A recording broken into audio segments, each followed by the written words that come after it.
Hello and welcome to Man Plays Game. Nodding Heads Games made a game called Raji, an ancient epic, and I played it. See what she can do.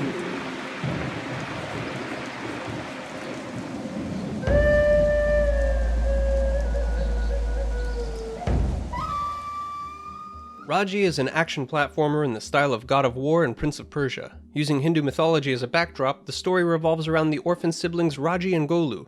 They survive together as street performers. Raji is an acrobat and Golu a puppeteer. One day, evil demons appear and steal Golu, as well as other children. Raji now has to rescue her brother with the aid of the god Vishnu and Durga, the goddess of war. The adventure takes Raji to beautifully rendered mythic temples, cities, and ruins, all while keeping up the pace with frequent combat and new weapons. While very short, Raji was able to pack 4 full levels with beauty, violence, and religion. First, I want to talk about the wonderful talent behind the voice acting. With a relatively small cast, the voice acting in Raji is varied and blew away my expectations. The narration and plot advancement from Vishnu and Durga, in particular, was a large part of my enjoyment of the game. The same actor to voice Durga also plays Raji, and she did so well that I didn't realize it until I saw the credits. I really can't say enough about how important the voice cast was to elevating this game. The presentation is also fantastic. The attention to detail and vast scope of each level frequently made me forget that this was an indie title. The lush plant life, polished stone halls, and battle-ravaged villages are distinct and well realized. I found myself stopping and admiring the grand amounts of depth and beauty found in certain scenes. Nodding Heads really did a great job with the level layout. You can see the full map at the beginning of each level, and the scale indeed is epic. Besides the main game design, the story cutscenes are all done as shadow puppets, which is visually interesting and serves as a reminder of Raji's missing brother Golu. The world built by Nodding Heads was a huge motivation to continue playing and push the plot forward. This world also helps smooth over the somewhat repetitive nature of combat. As I said earlier, the gameplay is a mix of what you would find in Prince of Persia and God of War. The wall-running platforming mixed with magical demon-slaying weapon-based combat held a lot of promise when I was watching the trailers and development posts. Unfortunately, the amount of polish on the visuals was not extended to the controls and the camera.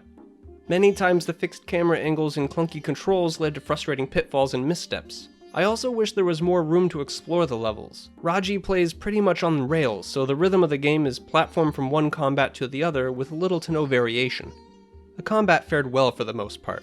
You are granted the Trishul, one of Durga's weapons, and as you progress, you are granted with a ranged weapon, as well as a sword and shield. These are varied enough to be interesting, but the bow seemed particularly overpowered. You also gain favor from the gods in the form of favor orbs that grant magical boons such as chain lightning or setting enemies on fire when striking. But with a shallow pool of weapons and magic, the combat constantly bordered on tedium. I rarely had to change weapons from the bow, and the magics were too similar to make a difference until the late game. The boss fights sadly were a disappointment. The idea of fighting huge demons one-on-one was way more exciting than the reality of avoiding a large, slow-moving enemy while sinking arrows into them from a distance. Other bosses do have different gimmicks, but I found them to be frustrating instead of a nice change of pace. These criticisms didn't ruin the game for me, as I did play through to the end, but I still wish there was more thought that went into these systems.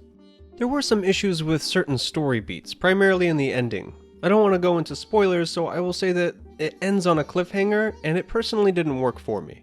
I also wanted to see more Hindu mythology incorporated into the story. There are optional tales told through murals, and while beautiful and educational, they don't connect to the plot in any meaningful way. So the mythology backdrop I anticipated when starting this game is more of a side note rather than the main tune. While a pretty product with wonderful voice acting, I found my playthrough enjoyable enough to finish, but I don't see myself doing a replay. It was a relatively quick play that, I'm afraid to say, didn't leave a lasting impression upon completion.